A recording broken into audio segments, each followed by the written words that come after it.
السلام عليكم البنات. اليوم جبت لكم اسهل وابسط بريوش ولا كرواسون اللي تقدري توجديها بطريقتين مختلفتين تيجيو الارواح. بما ان عجبكم الفيديو الاول ولقيت عندكم عليه تفاعل كتير وجربوه وعجبهم ديال الكرواسون اللي بطريقه بسيطه، جبت لكم دابا هاد الطريقه اللي سهله وغادي تعجبكم بزاف. تيجيو خفيف وبساط ومكونات سهله تفرحي بهم الوليدات، وتيجيو لذاذ لذاذ لذاذ لذاذ ما نعاودش عليهم واحد. المكونات بسيطة واقتصادية وتتعطيك نتيجة رائعة، أحسن ما تبقاي تدلكي وتورقي. المهم السر في الطريقة ديال العجن والطريقة ديال القلي، تبعوني في الطريقة باش تحصلوا على نتيجة زوينة والتزيين رائع بزاف.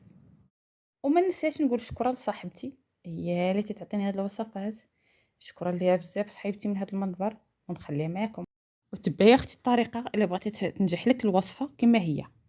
غنحتاج جوج بيضات، غنحتاج نص كاس ديال السكر، وغادي نطربو مزيان تيضاع فينا الحجم لان هاد الطريقه مزيان لابد. وغنزيدو عليه واحد الكاس ديال الحليب يكون دافي، وغادي نزيدو عليه جوج كيسان ديال الدقيق. وزيدوا واحد الحاجه اخرى، عينك ميزان غتزيدي عليه جوج كيسان دقيق. قدر الكيسان الدقيق تيكون يشرب ما تيكونش يشرب انت غتشوفي. غادي ديري قبصه ديال الملحه، غديري الفاني، غديري خميره ملعقه ديال الخبز، ملعقه كبيره ديال خميره الخبز، وغادي تعجنيها. خاصك تكون على هذا الشكل، تكون مجموعه يعني على يدك، وتكون العجينه رطبه ومجموعه. علاش قلت لك عينك ميزان في الدقيق، تقدري تزيدي تقدري تنقصي. ومن بعد غادي نجمعوها من بعد ما دلكناها مزيان. غادي نخليوها تخمر لينا، تتخمر مزيان على خاطرها كيما شفتوا بحال هذه. ودابا غادي نبداو نورقوا فيها. غنورقوا فيها بهذه الطريقه، يعني ما غتكونش آه، غليظه، ما تكونش رقيقه، يعني خاصها تكون متوسطه باش منين نديروها فوق العافيه ما تحرقش لينا من الفوق وتبقى خضره من الداخل.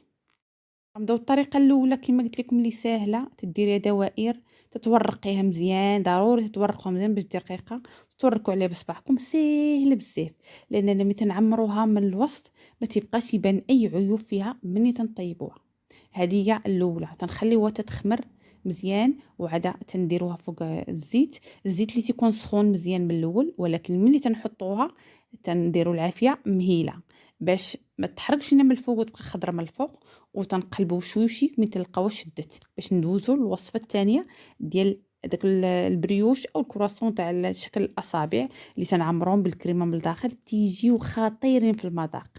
جربوهم وردوا عليا وزيدوا نتمنى يعجبكم. وما تبخلوش علينا بلايك وتبارطاجيو الفكره باش نقول صاحبتي تعطينا افكار تاني اللي سهله وبسيطه وتيجيو رائعين. كما شفتوا معايا المكونات ديال هذه الوصفه راها بسيطه بزاف، بامكانكم تسميوها كرواسون بريوش اللي حبيتوا تسميوها. المهم تتعمروها بالكريم باتيسير، تعمروها بكريم فريش مطرب، وكذلك بالشوكولاته الا بغيتوا، او بالفواكه. انتم انا عطيتكم كفكره وانتم ديروا اللي يعجبكم. المهم راها تجي لذيذه بزاف، ما تشبعوش منها. تنقول شكرا لصاحبتي اللي انا ما شاء الله عندها افكار رائعه، ومازال غتزيدني افكار اخرى، ومازال غتزيدني فيديوهات اخرى الى تجاوبتوا مع الفيديوهات ولقيت ديالكم اللايكات ديالكم، لقيت بارطاج، لقيت يعني التفراج. وكذلك نتمنى تجربوا وتخليوا لي التعاليق، عاده غادي نفرح وغادي تلقاو المصداقيه بلها كاينه. هادشي اللي نقول لكم باش ندوزوا للفكره الثانيه ديال الوصفه الثانيه ان شاء الله، اللي هي نفسها نفس المقادير نفس المكونات كما شفتوا، راه اقتصاديه ولكن النتيجه تجي جد مبهره وجد رائعه. في اخر الفيديو غنوريكم الوصفات بجوجات خصوصا ديال الكريم باتيسير مع الكريم فريش، تجي خطيره المذاق. كما شفتوا هذه درناها صبيعات طوال ساهلين البنات. راه جبتكم الوصفات الساهلين ولكن النتيجه تجي مبهره بزاف. من بعد تقليم نفس الطريقه العافيه تكون مهيله وتقلبيهم بشوي بشوي باش مت مهم باش ما تحرقش لنا هاد البريوش ولا الكرواسون. مهم وتعطينا نتيجه زوينه.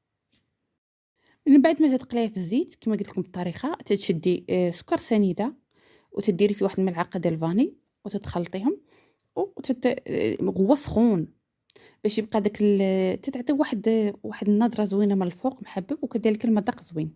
وهذا تزيين ديال الوصفه الاولى اللي بسيطه وسهله اسهل منها ما كاين، لا هي لا الوصفه الثانيه.